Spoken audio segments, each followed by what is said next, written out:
विधानसभा के इस शीतकालीन सत्र में सभी का अभिनंदन करते हुए मैं यही कहना चाहूंगी कि पक्ष और विपक्ष सभी अपनी अपनी जिम्मेदारियों का निर्वहन करें और दिल्ली के बहुत ही महत्वपूर्ण विषयों पर रचनात्मक और सकारात्मक चर्चा यहां पर होनी चाहिए।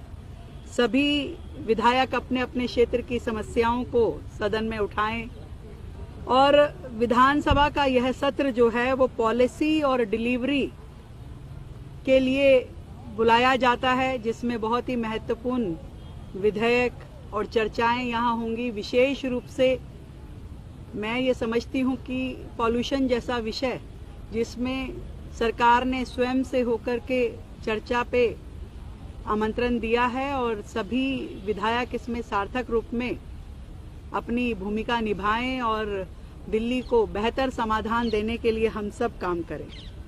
दिल्ली के भविष्य के लिए और वर्तमान के लिए ये सत्र बहुत ही महत्वपूर्ण है और हम सब की जिम्मेदारी है कि इसका एक एक क्षण हम लोग उपयोग करें दिल्ली के हित में। देखिए, ये सत्र दिल्ली की विधानसभा का महत्वपूर्ण सत्र है और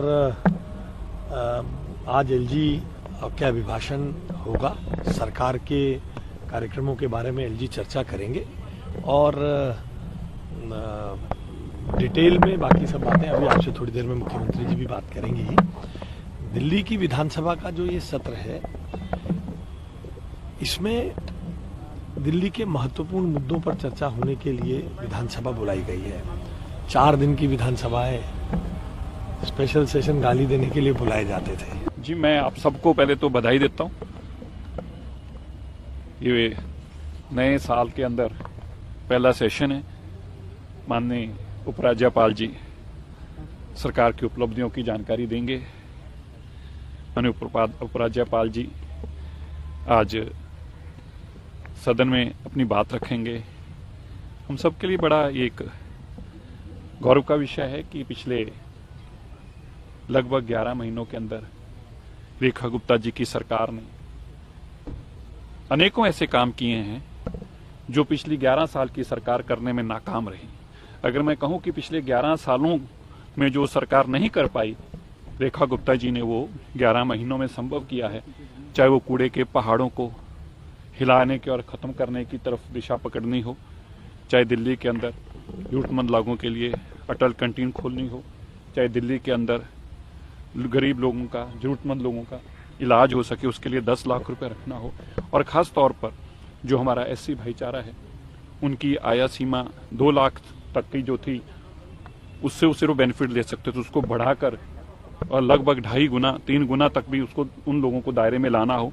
इससे लाखों लोग और भी कम सीमा में जो जरूरतमंद लोग थे उनकी सीमाएं बढ़ गई हैं और लाखों लोग इसमें बेनिफिट ले पाएंगे। ऐसे अनेकों काम किए हैं, इसके लिए हम रेखा गुप्ता जी का धन्यवाद भी करते हैं। सर, सीएजी की रिपोर्ट आने की भी खबर है। प्रदूषण पे भी चर्चा बिल्कुल लाएंगे जी, प्रदूषण पे चर्चा होनी चाहिए। 11 साल की बीमारी जो हमें मिली है आम आदमी पार्टी ने दी और उससे 15 साल की कांग्रेस ने दी।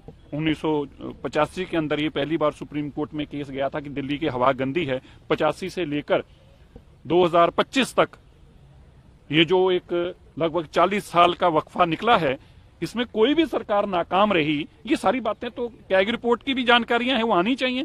शीश महल की भी जानकारियां आनी चाहिए। ऐसी सारी जानकारियां पब्लिक के सामने आएंगी। सर, सुबह पूरी कैबिनेट की मीटिंग थी, उसमें कुछ खास रहा नहीं, तो मुख्यमंत्री जी ने सबको अपनी बातचीत करने के लिए बुलाया था। तो रूटीन की बैठकें हर रोज होंगी, अभी भी थोड़ी देर में होंगी दोबारा।